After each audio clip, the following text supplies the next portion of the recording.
இனி summer holidays கண்ணு கால் GT ஹாலிடேஸ்க்கு பண்ணு. GT holidays, south India's #1 travel brand. அது இவன் தான், இவனே தான்.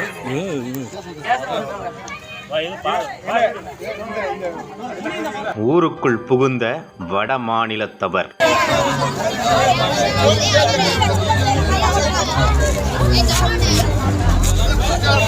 கும்மி எடுத்த கிராமவாசிகள்.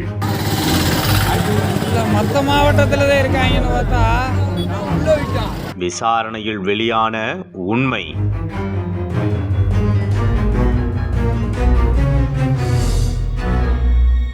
ஆண்டிப்பட்டி அருகே அதிர்ச்சி சம்பவம்.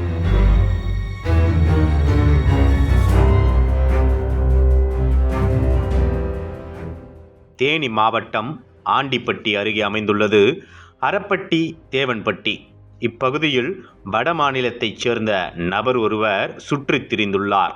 அவர் பார்க்க சந்தேகப்படும்படி இருந்ததால் அப்பகுதியைச் சேர்ந்த பொதுமக்கள் அவரையே நோட்டமிட்டுள்ளனர். முன்னதாக குழந்தை கடத்தல் தொடர்பான போலி வீடியோ சமூக வலைதளங்களில் பரவ அரப்படி தேவன்படியைச் சேர்ந்த பொதுமக்கள் அந்த போலி வீடியோக்களை உண்மை என நம்பி அதில் வந்த நபர்தான் தற்போது தங்களது ஊரில் சுற்றித் திரிவதாக நினைத்துள்ளனர். இதையடுத்து ஒன்று திரண்ட அரப்படி தேவன்படி பகுதிவாசிகள் ஊரில் சுற்றித் திரிந்த வட மாநிலத்தைச் சேர்ந்த நபரை வழிமறித்து பிடித்துள்ளனர். ஆனால் அந்த நபருக்கு பொதுமக்கள் பேசும் மொழி புரியாத காரணத்தால் கூட்டத்தை கண்டு செய்வதறியாமல் திகைத்து தவித்துள்ளார். இதை தவறாக புரிந்து கொண்ட அரப்படி தேவன்படி கிராமத்தைச் சேர்ந்த பகுதிவாசிகள் அந்த நபரிடம் கடுமையான வாக்குவாதம் செய்துள்ளனர். ஒரு கட்டத்தில் வாக்குவாதம் முற்ற அப்பகுதிவாசிகள் வட மாநிலத்தைச் சேர்ந்த நபரை கண்மூடித்தனமாக தாக்கியுள்ளனர். இதில் மொழி புரியாத வட மாநிலத்தைச் சேர்ந்த நபருக்கு கடுமையான காயங்கள் உடலில் ஏற்பட்டுள்ளது. இதனிடையே குழந்தை கடத்தல் நபரை பிடித்து வைத்துள்ளோம் என கானா விளக்கு போலீசாருக்கு அப்பகுதியைச் சேர்ந்த நபர்கள் தகவல் அளித்துள்ளனர். தகவலின் பேரில் சம்பவ இடத்திற்கு வந்த கானா விளக்கு போலீசார் பொதுமக்கள் தாக்குதலுக்கு உள்ளான வட மாநிலத்தைச் சேர்ந்த நபரை மீட்டனர். ஆனால் அரப்படி தேவன்படி கிராமத்தைச் சேர்ந்த நபர்கள் அந்த நபரை சூழ்ந்து கொண்டதால் போலீசாருக்கு தாக்குதலுக்குள்ளான நபரை மீட்டு கொண்டு செல்வதில் சிக்கல் ஏற்பட்டது. ஒரு வழியாக வட மாநிலத்தைச் சேர்ந்த நபரை மீட்ட போலீசார் அவருக்கு அரசு மருத்துவமனையில் சிகிச்சை அளித்துள்ளனர். அதனைத் தொடர்ந்து அந்த நபரை காவல் நிலையத்தில் வைத்து விசாரணை செய்த அதிகாரிகள் அந்த நபர் குறித்து முழு பின்னணியும் கண்டுபிடித்தனர். குழந்தை கடத்த வந்த நபர் என பொதுமக்கள் கூறிய நபர் மனநலம் பாதிக்கப்பட்டவர் என்றும் ஜார்க்கண்ட் மாநிலத்தைச் சேர்ந்த நபர் என்றும் போலீசார் விசாரணையில் கண்டுபிடித்தனர். தொடர்ந்து அந்த நபர் குழந்தை கடத்த வரவில்லை என்பதை போலீசார் விசாரணையில் உறுதி செய்தனர். இதையடுத்து ஜார்க்கண்ட் மாநிலத்தைச் சேர்ந்த நபருக்கு தேவையான சிகிச்சையை வழங்க ஏற்பாடு செய்த போலீசார் போலி வீடியோக்களை பார்த்து மனநலம் பாதிக்கப்பட்ட நபரை கண்மூடித்தனமாக தாக்கிய ஊர் மக்கள் குறித்து விசாரணையில் இறங்கினர்.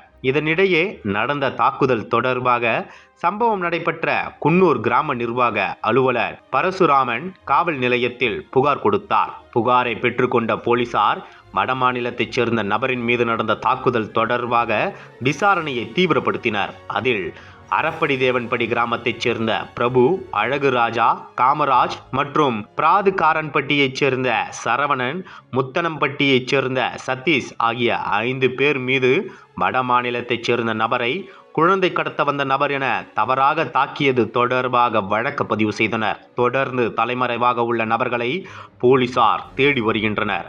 இதனிடையே போலீசார் சம்பவம் நடைபெற்ற பகுதி மக்களிடம் போலி வீடியோக்கள் குறித்து விழிப்புணர்வும் ஏற்படுத்தினர். இதையடுத்து பேசிய காவல்துறை அதிகாரிகள், இதுபோன்று யாரும் குழந்தை கடத்தல் தொடர்பான பொய்யான செய்தியை சமூக வலைதளத்தில் பரப்ப வேண்டாம். அவ்வாறு பகிர்பவர்கள் மீது குழந்தை கடத்தல் தொடர்பாக வரும் வதந்திகளை நம்பி சந்தேக நபர்களை தாக்குதல் போன்ற குற்ற சம்பவத்தில் ஈடுபடுபவர்கள் மீது சட்ட ரீதியான கடுமையான நடவடிக்கை மேற்கொள்ளப்படும் என எச்சரித்தனர். கடந்த 2 மாதங்களாக வட மாநிலத்தைச் சேர்ந்த ஒரு கும்பல் தமிழ்நாட்டின் பல்வேறு பகுதிகளில் குழந்தைகளை கடத்தி செல்வதாக சமூக வலைதளத்தில் போலியான தகவல் பரவி வரும் நிலையில் அதே போலியான வீடியோவால் மற்றொரு சம்பவம் தேனி மாவட்டத்தில் நடைபெற்று இருப்பது வதந்தியை அதிகாரிகள் தடுப்பதற்கு மேலும் சவாலை ஏற்படுத்தியுள்ளது.